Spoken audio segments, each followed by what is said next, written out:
ഇന്നത്തെ അറിയിപ്പുകൾ. വോട്ടർ പട്ടിക പരിഷ്കരണത്തിനുള്ള വിവരശേഖരണം ചൊവ്വാഴ്ച മുതൽ ആരംഭിക്കും. BLOമാർ വീടുകളിലെത്തിയാണ് വിവരശേഖരണം നടത്തുക. വോട്ടർ പട്ടിക പരിഷ്കരണത്തിനുള്ള വിവരശേഖരണത്തിന് BLOമാർ ചൊവ്വാഴ്ച മുതൽ വീടുകളിലെത്തും. ഡിസംബർ 4 വരെയാണ് വിവരശേഖരണം നടത്തുന്നത്. ഈ ഘട്ടത്തിൽ രേഖകളൊന്നും നൽകേണ്ടതില്ല. ഡിസംബർ 9 പ്രാഥമിക വോട്ടർ പട്ടികയും ഫെബ്രുവരി 7 അന്തിമ വോട്ടർ പട്ടികയും പ്രസിദ്ധീകരിക്കും. തദ്ദേശ തെരഞ്ഞെടുപ്പിന് സമാന്തരമായുള്ള പട്ടിക പരിഷ്കരണം മാറ്റണമെന്ന രാഷ്ട്രീയ പാർട്ടികളുടെ ആവശ്യം നിലനിൽക്കെയാണ് കേരളത്തിൽ വോട്ടർ പട്ടിക പരിഷ്കരണം നടത്തുന്നത്. രാജ്ഭവനിൽ ഗവർണർ രാജേന്ദ്ര അർലേക്കർക്ക് എന്യൂമറേഷൻ ഫോറം കൈമാറി SIRന് തുടക്കമിട്ടിരുന്നു. 2025 ഒക്ടോബർ 7 പട്ടികയിലുള്ള എല്ലാ വോട്ടർമാർക്കും BLO 2 എന്യൂമറേഷൻ ഫോറം നൽകും.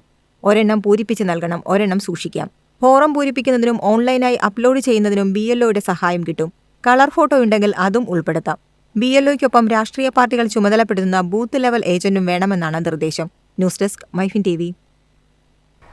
KSRTCക്ക് പെൻഷൻ വിതരണത്തിന് 74.34 കോടി രൂപ അനുവദിച്ചതായി ധനകാര്യമന്ത്രി KN ബാലഗോപാൽ അറിയിച്ചു. ഈ വർഷം ഇതിനകം നൽകിയത് 933.34 കോടി രൂപയാണ്.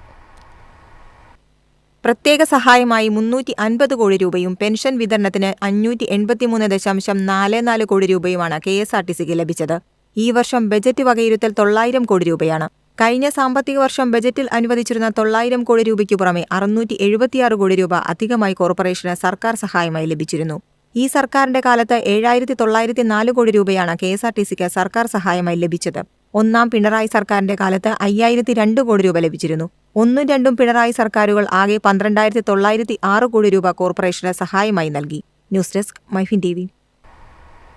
4ാമത് ആഗോള മറൈൻ സിംപോസിയം ചൊവ്വാഴ്ച കൊച്ചി CMFRAയിൽ ആരംഭിക്കും. സമുദ്രാവാസ വ്യവസ്ഥ, മത്സ്യബന്ധനം, അക്വാകൾച്ചർ എന്നിവ നേരിടുന്ന വെല്ലുവിളികൾ ചർച്ച ചെയ്യും. ലോകമെമ്പാടുമുള്ള സമുദ്രശാസ്ത്രജ്ഞർ, ഗവേഷകർ, നയരൂപവൽക്കരണ വിദഗ്ധർ, വ്യവസായികൾ, കർഷകർ എന്നിവർ 3 ദിവസത്തെ സമ്മേളനത്തിൽ പങ്കെടുക്കും. പ്രധാന വാർത്തകൾ വീണ്ടും.